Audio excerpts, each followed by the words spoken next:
Romanos 9, de 1 a 5, assim diz: digo a verdade em Cristo, não minto, testemunhando comigo no Espírito Santo a minha própria consciência. Deles são os patriarcas, e também deles descende o Cristo segundo a carne, o qual é sobre todos, Deus bendito para todos sempre.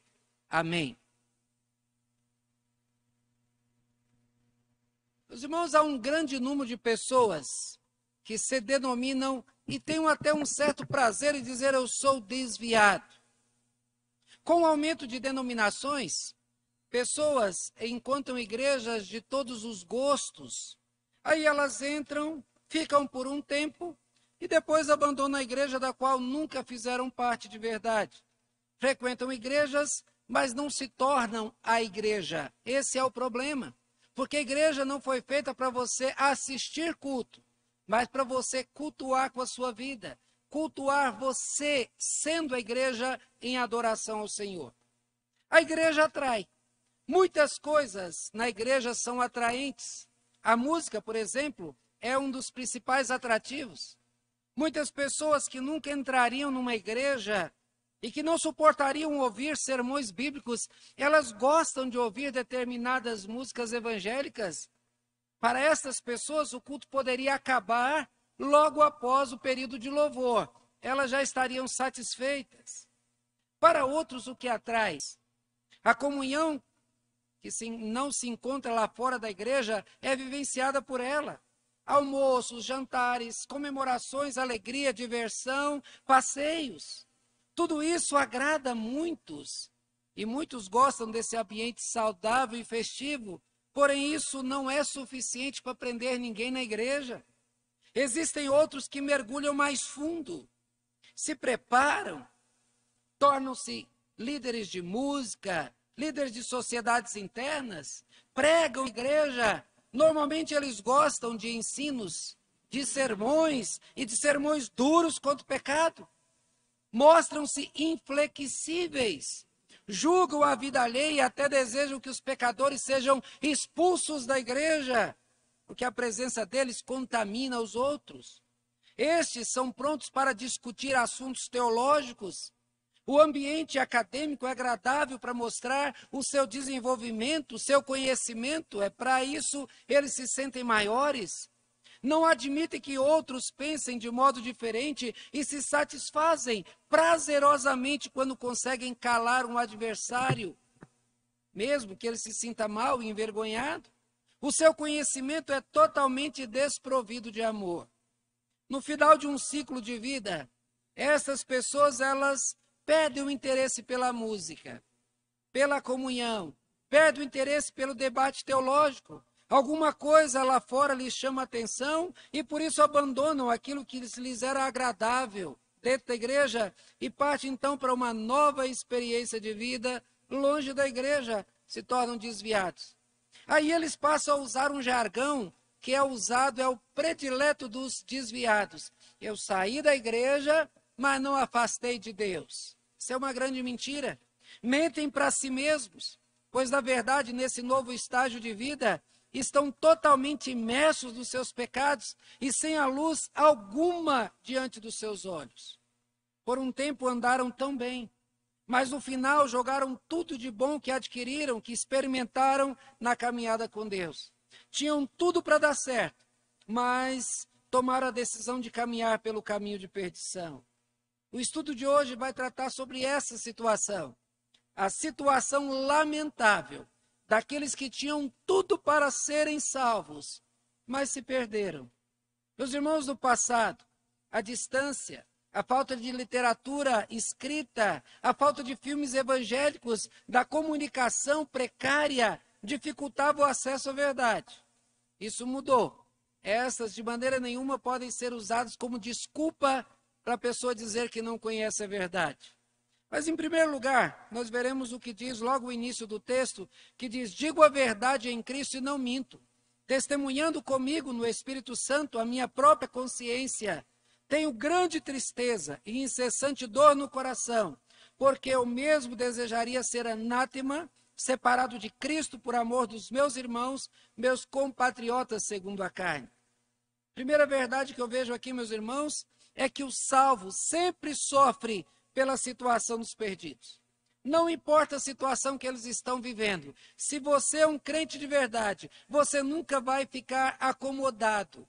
Você vai ficar perturbado, incomodado com aquela situação. Porque o crente de verdade sofre por ter a salvação e por ver pessoas, sejam parentes, sejam amigos ainda perdidos.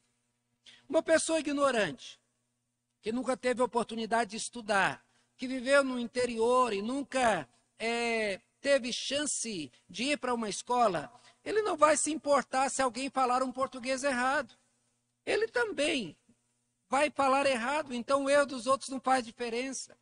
Por exemplo, comer com a mão e com a boca aberta, conversando e com a comida rebolando na boca, isso, depois que você aprende regras de etiqueta, isso é inaceitável. Mas para eles tudo é correto, nada é errado, porque é a vida que eles vivem. A educação, ela é libertadora. Ela abre os horizontes e ela faz com que o estudante experimente um mundo novo, cheio de oportunidades. O estudante descobre os seus próprios erros e os corrige. E ele passa a agir de um modo novo, diferente de como ele vivia antes. Porém, essa nova vida lhe dá um novo modo de ver as coisas. Os erros dos outros, tanto no falar, que vão doer nos ouvidos, com a má educação também, vai fazer mal. Porque agora ele tem uma nova vida, e ele tem um novo conhecimento, então o erro dos outros já não é mais o mesmo erro dele. Falar alto, como fazia anteriormente, agora já não é correto. É difícil suportar. Daí então ele passa a desejar ensinar, corrigir e mudar a realidade dos outros, assim como a sua própria realidade foi mudada. Assim, meus irmãos, acontece com o convertido. Ele foi conscientizado do modo prejudicial que ele mesmo vivia. O modo de vida vivido antes da conversão agora lhe causa repulsa. Ele tem vergonha de dizer que ele tinha vivido do mesmo modo como aquelas pessoas estão vivendo. A prática de pecados tão claros e sem nenhum tipo de correção lhe causa uma grande aversão. Ele passa a sofrer por seus irmãos que ainda vivem na vida que ele deixou para trás. Seu desejo passa a ser a transformação dos seus compatriotas. Ele sofre por ver amigos ainda perdidos. Um líder de uma tribo africana, que foi evangelizado por alguns missionários que chegaram lá, falaram para ele de Cristo, ele olhou nos olhos dos missionários e disse assim: onde vocês estavam todos esses anos? Os meus pais, os meus avós, pessoas que eu amava tanto, morreram sem conhecer a Cristo. Meus irmãos, agora convertido, esse homem demonstra o seu desejo de que seus antepassados tivessem a mesma oportunidade que ele teve, de encontrar a Cristo, experimentar o Salvador. A experiência do amor de Cristo fez com que ele lamentasse a perda daqueles que não tiveram a oportunidade de se salvar como ele. Sofremos pelos nossos parentes que ainda não se converteram, filhos, pais, tios. O nosso desejo é que todos eles estejam como nós, servindo a Deus, conosco na igreja. A situação deles é desesperadora, sabemos disso. O destino deles é terrível e sabemos disso. Mesmo que eles vivam como se nada estivesse acontecendo de mal do seu caminho, nós sabemos que o caminho deles é caminho de morte. Ao olhar para a situação deles, nós choramos, pois eles conhecem a luz, mas eles decidiram viver no caminho das trevas. Com a crescente violência, pessoas elas ficam amedrontadas, querem ficar livres de bandidos a qualquer custo e até afirmam: bandido bom é bandido morto. Esse não é o pensamento daqueles que foram salvos. Pois se pudéssemos, transformaríamos bandidos em ex-bandidos. Ex-bandidos seriam vivos e salvos, pois quem um dia foi salvo do estado de miséria em que vivia, vai olhar para outros pecadores com misericórdia, pois sabe que um dia fez parte do mesmo caminho que eles. Então, por que eu vou pisar em alguém que está nas trevas, se eu também estava lá? Paulo fez parte do grupo mais zeloso dos judeus. Ele foi um dos fariseus. além de fazer parte desse grupo, ele se destacava entre eles. Aos Filipenses, escrevendo aos Filipenses, no capítulo 3, de 4 a 6, ele diz: bem que eu poderia confiar também na carne. Se qualquer outro pensa que pode confiar na carne, eu ainda mais. Circuncidado ao 8º dia, da linhagem de Israel, da tribo de Benjamim, hebreu de hebreus, quanto à lei fariseu, quanto ao zelo perseguidor da igreja, contra a justiça que há na lei, irrepreensível. Paulo conhecia tudo sobre os judeus. Ele era profundo conhecedor da lei e das escrituras. Ele fez parte do grupo mais seleto entre eles, era admirado e era temido. Ele fez parte do Sinédrio, ou viveu tão próximo deles, de modo que eles deram carta para que ele representasse o Sinédrio na busca por prender cristãos. Paulo, após a conversão, ele descobriu o quanto estava errado. Ele viu que todo o conhecimento que ele tinha antes só servia para afastá-lo de Deus e não para aproximar. A sua arrogância religiosa criava uma barreira à comunhão com Deus. Paulo se sentia agora privilegiado pelo encontro que ele teve com Cristo. Foi o dia mais importante da sua vida, foi transformador. Jesus veio pessoalmente falar com ele. Porém, vivendo na luz, ao olhar os seus compatriotas e vendo que estavam tão distantes do Salvador, isso lhe fazia sofrer por causa deles. Tudo o que sabiam sobre Deus era neutralizado pela sua rebeldia. Por isso que ele diz: eu preferia ser anátema por eles, eu preferia morrer por eles. Paulo foi perseguido por judeus por onde passava. Ele tinha motivos para odiá-los, querer a sua destruição. Eles se tornaram os piores adversários de Paulo. Porém, Paulo não os odiava, porque ele sabia que como eles pensavam, pois um dia ele mesmo pensou como um deles. Ele, ao contrário, lamentava o estado espiritual de escuridão em que eles se encontravam, por isso sofriam. O verdadeiro crente passa pela mesma situação. Não é possível conhecer tanto amor de Deus e ainda assim ver pessoas perdidas sem se importar com elas. O crente sofre ao ver pessoas continuarem perdidas, mesmo tendo tanta exposição da palavra, tantos cultos em tantas igrejas, com tantas oportunidades de conhecer a Cristo. A ignorância deles é a causa da nossa dor e o motivo de tantos gastos e esforços da igreja para levá-los a Cristo. Nosso desejo é que eles sejam salvos. Em segundo lugar, nós veremos que os desviados são pessoas que tiveram tudo diante de si, mas preferiram rejeitar o Salvador. Olha o que Paulo diz: são israelitas, pertence-lhe a adoção e também a glória, as alianças, a legislação, o culto e as promessas.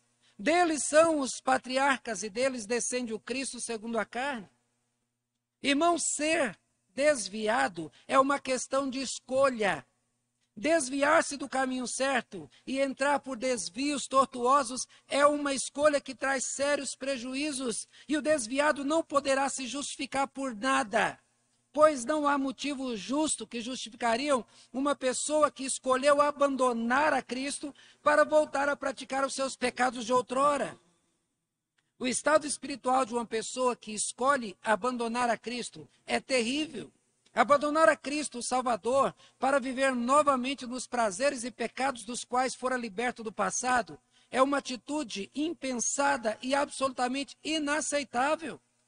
A Bíblia fala desse estado lá em Provérbios 26, 11, de modo vergonhoso e nojento. Diz que como o cão que torna o seu vômito, assim é o insensato que reitera a sua estutícia. Provérbios 26, 11. Não há maior estutícia do que abandonar o caminho da luz e voltar a caminhar nas trevas. É nojento. Pedro, que teve as suas recaídas, que se arrependeu e retornou ao caminho, também fala dessa triste condição, afirmando: portanto, se depois de terem escapado das contaminações do mundo, mediante o conhecimento do Senhor e Salvador Jesus Cristo, se deixam enredar de novo e são vencidos, tornou o seu último estado pior do que o primeiro, pois melhor lhes fora nunca tivessem conhecido o caminho da justiça, do que após conhecê-lo, volverem-se para trás, apartando-se do santo mandamento que lhes fora dado. Com eles aconteceu o que diz certo adágio verdadeiro: o cão voltou ao seu próprio vômito e a porca lavada voltou a revolver-se no lamaçal. É inaceitável que uma pessoa que tenha sido liberta da prostituição volte a se prostituir, que tenha sido liberta da idolatria volte a se curvar diante de ídolos, que tenha sido liberta de vícios volte a se escravizar com retorno ao seu uso, que uma pessoa que tenha feito parte de tudo de bom que a igreja lhe oferece volte-se para o mundo como sendo este o caminho correto. O autor de Hebreus fala desse assunto tratando de crentes desviados nesses termos. É impossível para aqueles que uma vez foram iluminados e provaram o dom celestial e se tornaram participantes do Espírito Santo e provaram a boa palavra de Deus e os poderes do mundo vindouro e caíram, sim, é impossível outra vez renová-los para o arrependimento, visto que de novo estão crucificando para si mesmos o Filho de Deus e expondo a ignomínia. Quem saiu é porque rejeitou o que encontrou na igreja e o que ela oferece. Essa pessoa recebeu a educação religiosa que precisava. Ele aprendeu quais eram os passos que deveria dar como cristão. Ele louvou a Deus com cânticos, com salmos, com hinos.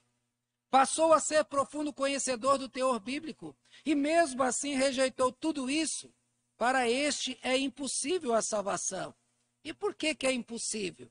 Veja, primeiro, porque Cristo morreu pela igreja, é isso que a palavra de Deus ensina. A igreja do Senhor também não desejará ir para o céu conviver com esta igreja lá. Se não quer viver com a igreja na terra, também não vai querer viver na igreja nos céus. Segundo, se rejeitou os preceitos bíblicos ensinados pela igreja, é porque não os compreendeu ou não os aceitou. No céu são estes valores ensinados pela igreja que continuarão a reger a vida dos salvos. Se não os quis da terra, também não os desejará nos céus. Em terceiro, porque Cristo já morreu, se sacrificou na cruz pelos pecadores. Se o desviado rejeita o sacrifício de Cristo na cruz, então ele está totalmente perdido, porque Jesus não se sacrificará de novo. O sacrifício já foi feito. Quem rejeita aquele não terá outra oportunidade. Então, para quem rejeita o sacrifício de Jesus, não resta nenhum outro caminho para a salvação. Jesus afirmou: eu sou o caminho. Lucas, no capítulo 8, ele registra a parábola que Jesus conta do semeador.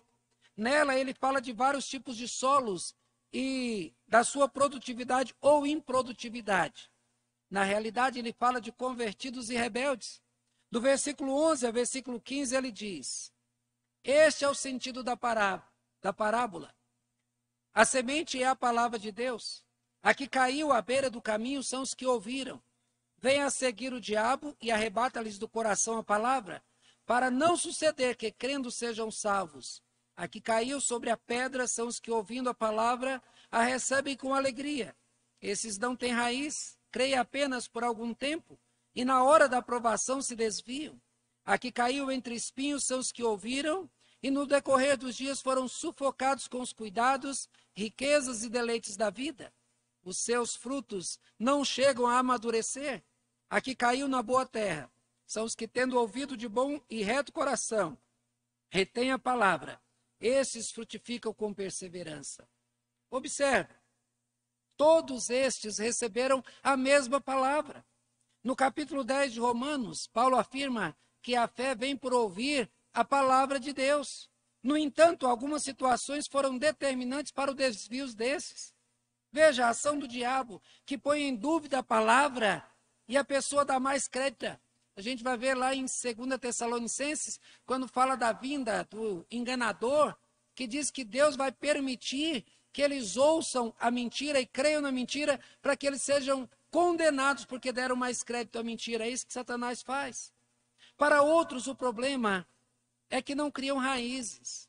Frequentam igrejas, mas não se tornam parte dela. Aí vem os problemas e eles abandonam a companhia daqueles que deviam andar com eles até o céu. Outros se tornam parte integrante da igreja, dão até frutos. Mas os prazeres, as riquezas, as ofertas do mundo sufocam a fé e eles a abandonam. Veja que só a que caiu numa boa terra é que produz bom fruto. O coração tinha sido preparado para recebê-la. Para os judeus compatriotas de Paulo, e por quem ele tanto sofria, por causa da sua incredulidade e dureza de coração, também não lhes faltou oportunidade de conhecer a Deus e seu enviado. Eram os detentores da palavra.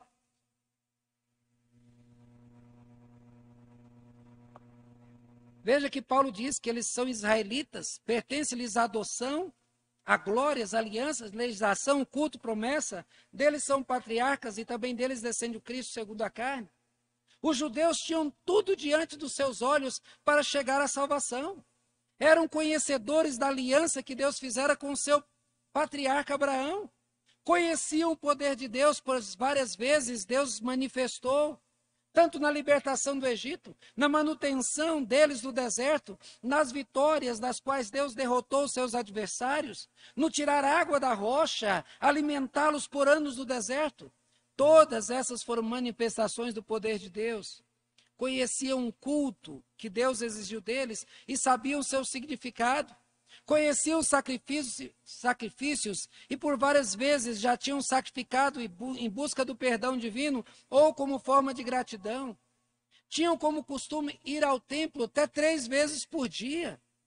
Deles eram os patriarcas com quem Deus falara tantas vezes e com quem ele caminhou. A sua história foi registrada para contar como Deus é presente na vida dos seus escolhidos. Também conheciam as promessas divinas do Redentor. Os profetas falaram para eles, registraram escrito para eles.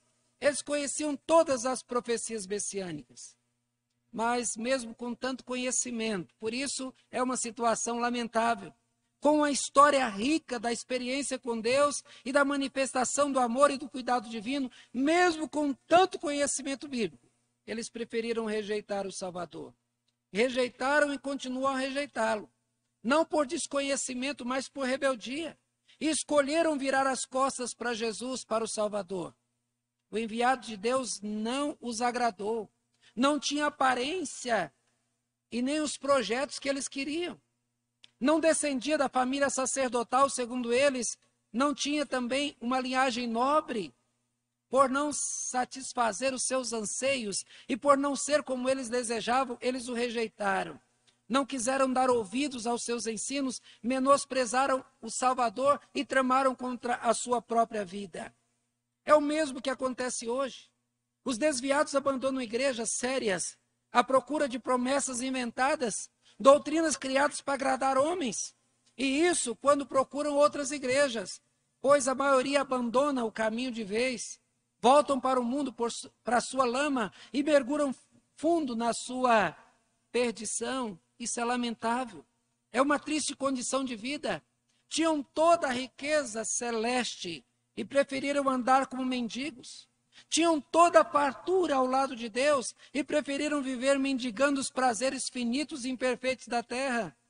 Isso é lamentável, pois diante dos seus olhos estava tudo o que necessitavam para ver a vida santa. Mas eles não quiseram ver. Paulo revela o seu sentimento de tristeza por causa de seus irmãos da nação judaica, que tiveram todas as oportunidades para adorar e servir a Deus, amando e se entregando a Cristo, mas preferiram se rebelar.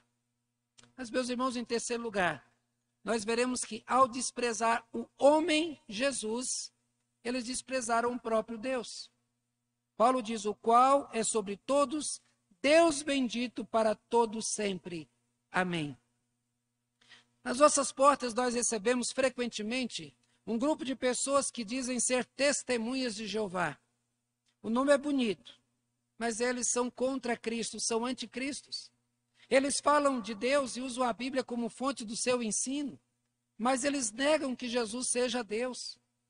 Para eles, Jesus foi um homem bom, que recebeu glórias por ter feito um bom trabalho para Deus, mas ele não é Deus. Assim em várias religiões.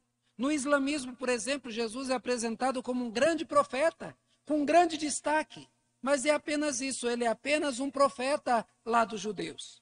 No espiritismo, Jesus viveu para eles, viveu entre os homens para dar um bom exemplo.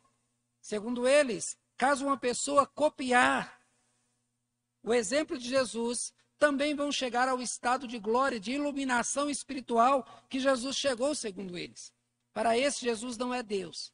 É apenas um ser iluminado que deve ser imitado. Durante a história, muito se discutiu a respeito da pessoa de Jesus. Muitos concílios da igreja trataram desse assunto. Textos bíblicos foram usados para chegar à definição sobre a pessoa de Jesus e, usando a palavra de Deus, chegar à conclusão: Jesus Cristo é Deus, ele é o próprio Deus. João inicia o seu evangelho assim: no princípio era o Verbo, e o Verbo estava com Deus, e o Verbo era Deus. Ele estava no princípio com Deus, todas as coisas foram feitas por intermédio dele, e sem ele nada do que foi feito se fez. A vida estava com ele, e a vida era a luz dos homens. João 1, de 1 a 4. O objetivo do evangelho de João é mostrar que Jesus Cristo não era apenas homem, ele era e é Deus. Ele fez parte do conselho da Trindade desde antes da fundação do mundo. Se fez homem, habitou entre os homens, viveu uma vida fiel como homem. Tornou-se o Cordeiro de Deus que tira o pecado do mundo, pois como homem viveu uma vida perfeita e se habilitou para tomar o lugar dos homens, morrendo por eles. Após a sua morte e ressurreição, retomou o lugar que sempre lhe pertenceu na glória. Retomou o lugar lá nos céus, do lado do Pai, junto com o Espírito Santo. Deus é Pai, Filho e Espírito Santo. Jesus é o Filho de Deus e está com Deus e é Deus. O Pai e o Filho e o Espírito Santo estavam juntos desde o princípio. É o que lemos em João 1, de 1 e 2. Ao vir à terra, o Filho tomou a forma humana. Jesus, o homem. Isaías 9, 6 e outros textos também falam a respeito. O Verbo se fez carne e habitou entre nós.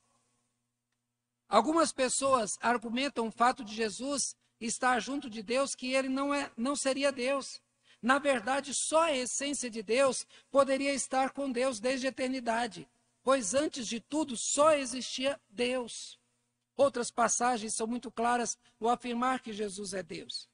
Jesus se portou como Deus. Ele deixou que as pessoas o adorassem. Ele não recusou ser adorado. Jesus era judeu, os judeus acreditavam que só Deus devia receber adoração. Em Mateus 28, 9, Jesus aceitou a adoração. Jesus perdoava pecados. Ele não estava perdoando pecados feitos contra ele próprio, mas dando aos pecadores o perdão de pecados que haviam cometido contra Deus. Os religiosos da época ficaram chocados, porque só Deus poderia perdoar os pecados, visto que todo pecado é ofensa contra Deus. Jesus afirmou, eu sou, lá em João 8, 28. Quando Moisés perguntou para Deus qual era o seu nome, Deus respondeu, eu sou. E Jesus, ele disse que ele é o eu sou. Jesus afirmou ser o eu sou quando foi questionado quem ele era. Os judeus quiseram matá-lo quando ouviram a resposta, pois Jesus afirmou ser Deus. Jesus disse que ele e Deus eram um, em João 10, 30, 33. Isso seria o mesmo que dizer, eu sou Deus. Tanto que os judeus, ao entenderem isso que Jesus falou, tentaram apedrejá-lo. Jesus afirmou ser o caminho, a verdade e a vida. João 14, 6. Só Deus poderia dar acesso a ele próprio. Ninguém, absolutamente nada e ninguém chegaria ao Pai se não fosse por intermédio dele. Jesus afirmou ser a única salvação. João 5, 24. Nenhum líder espiritual até hoje disse que a salvação viria dele próprio. Tal afirmação cairia por terra quando o indivíduo morresse. Jesus não somente afirmou ser a salvação, como ressuscitou, venceu a morte. Ele disse que ele era o caminho, a verdade e a vida. Ele disse que ele era Deus. Muitas dessas afirmações foram registradas por João, que ouviu e testemunhou todas estas coisas. Os judeus teriam aceitado o Messias, teria aceitado um profeta, teria aceitado um líder como Jesus foi, teria aceitado tudo isso sem problema, pois que eles já estavam à espera de um Messias. A razão por que muitos se recusaram a aceitar Jesus e o mataram foi justamente porque ele dizia que era Deus.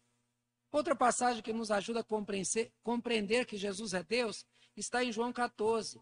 Tomé indagou Jesus para onde ele iria e o caminho a tomar. Jesus respondeu: se vocês realmente me conhecessem, conheceriam também o meu Pai. Já agora vocês o conhecem e o têm visto. Ou seja, eu estou aqui, vocês estão me vendo. Além de afirmar que ele era o único caminho e que leva à salvação, ele revelou que era Deus e que estava na frente de todos eles. Filipe ainda, sem compreender, disse: Senhor, mostra-nos o Pai, isso nos basta. Jesus reafirma categoricamente: você não me conhece, Filipe, mesmo depois de eu ter estado durante tanto tempo convosco? Quem me vê a mim, vê o Pai. Como você pode dizer, mostra-nos o Pai? Jesus provou ser Deus quando ressuscitou. Todos os outros casos de ressurreição na Bíblia foram graças às orações dos homens de Deus ou da própria intervenção de Cristo. Jesus ressuscitou sem ninguém ter intercedido por ele. A morte não podia retê-lo, porque Jesus era o próprio Deus. Depois de lamentar a incredulidade dos seus compatriotas e constatar que eles se rebelaram contra Deus quando rejeitaram Jesus homem, ele afirmou algo sobre a pessoa de Jesus, o qual é sobre todos, Deus bendito para todos sempre. Amém. Paulo afirmou que Jesus é o soberano Senhor. Ele é soberano sobre tudo que existe e sobre todos os seres, sejam espirituais ou materiais. Em vários outros textos, Paulo reconheceu a divindade de Cristo. Aqui ele afirmou que Jesus é sobre todos. E esta afirmação é uma causa muito simples. Ele é o Deus bendito sobre todos para sempre. Paulo faz essa afirmação para deixar claro que os ouvintes, quando os judeus se rebelaram contra Jesus e tramaram a sua morte, eles ofenderam e cuspiram nele. Eles não fizeram estas coisas contra apenas um homem, mas contra o próprio Deus. Logo, eles que se diziam tão respeitosos, tão zelosos em relação a Deus. Era comum que os escribas, daquela época não tinha máquina de xerox, eles tinham que escrever. Então, quando os escribas estavam fazendo cópias da Bíblia e iam escrever o nome de Deus, eles pegavam uma outra pena para escrever o nome de Deus, depois colocavam lá e continuava a escrita com a outra caneta. Tanto respeito. Porém, quando as promessas divinas foram cumpridas, quando as escrituras se cumpriram, foram eles que desrespeitaram e rejeitaram o próprio Deus. Judeus, não levando em conta as promessas divinas e tudo o que foi dito sobre o nascimento de Jesus, e detalhes que poderiam ser facilmente verificados nas Escrituras, como Paulo fez após a sua conversão, não descobriram que Deus planejou o nascimento de Jesus e deixou detalhes claros para que ninguém tivesse dúvida que Jesus era o Cristo de fato, o Messias prometido desde o início da história da humanidade. Hoje muitos tratam Jesus com desrespeito. Muitos agem como judeus. Também se esquecem de que estão falando do próprio Deus. No terceiro mandamento, Deus deixou bem claro: não tomarás o nome do Senhor teu Deus em vão, porque o Senhor não terá por inocente o que tomar o seu nome em vão. A condenação espera por todos aqueles que menosprezam e que rejeitam ao Deus e ao seu enviado. Meus irmãos, nós vimos no carnaval há 2 anos atrás, quando no carnaval Jesus Cristo foi exposto de maneira humilhante, que Satanás vencedor, e nós vimos logo que vem depois, já há 2 anos que eles não podem fazer os seus desfiles. Ninguém brinca com Deus. Jesus sendo Deus, ele mesmo vem em defesa da sua honra. Nesse estudo nós tratamos sobre o tema: uma situação lamentável é aquela daqueles que tinham tudo para serem salvos, mas se perderam. Nós vimos que o salvo sofre pela situação dos perdidos. Nós entendemos, irmãos, que quem teve acesso ao amor de Deus não pode olhar perdidos como sem olhar para eles com amor. Devemos também amá-los, pois se Deus os amou, nós também devemos amá-los e fazer de tudo para que eles deixem o estado de perdição, como alguém um dia fez por nós. Os desviados são pessoas que tiveram tudo diante de si, mas preferiram rejeitar o Salvador. As portas estão abertas. Por que não entram para ouvir a pregação? porque não se interessam por ela. Um dia que quiserem, as portas já não estarão mais abertas para eles. Também o terceiro item foi que, ao desprezar o homem Jesus, eles desprezaram o próprio Cristo. As pessoas podem ter o conhecimento sobre o assunto que desejar hoje. Basta um toque na tela do celular e terá a resposta que deseja. Porém, muitos ainda não têm o conhecimento de Deus, e a razão para esta ignorância é a falta total de interesse e a rejeição da verdade. A situação deles é triste. Estão nas trevas porque apagaram a luz. Igrejas estão espalhadas por todos os lados. Cultos virtuais enchem os meios de comunicação. Conteúdo religioso é ofertado a todos, mas eles não se interessam. É como alguém que está morrendo de sede e fome, estando numa sala de banquetes, mas não estendem as suas mãos para se saciarem. De fato, esta é uma triste situação. Eles não terão como se justificar diante de Deus. Como Deus disse ao profeta, diz: eis que tu és para eles como quem canta canções de amor, que tem voz suave e tange bem, porque ouvem as tuas palavras, mas não as põem por obra. Mas quando vier isto e isto vem, então saberão que houve no meio deles um profeta. Deus disse para Ezequiel, registrado em Ezequiel 33, versículos 32 e 33. Por que Deus mantém a igreja? Para que a igreja pregue o evangelho. O evangelho é para salvação, mas o evangelho também é pregado para condenação. E aqueles que não quiseram ouvir, que viraram suas costas para quem lhes pregava a salvação, quando eles chegarem diante de Deus, Deus vai dizer para eles: você teve a tua oportunidade, mas você rejeitou. Apartar de mim, maldito, para o fogo eterno. Meus irmãos, de fato é uma triste e lamentável situação. Quando olhamos para os nossos amados, que conhecem a verdade, eles preferem viver longe dela, nós entristecemos. Que Deus nos abençoe, irmãos, que permaneçamos firmes até o final de nossa vida, sem entrarmos para essa triste situação de desviados, mas possamos estar firmados no Senhor. Amém?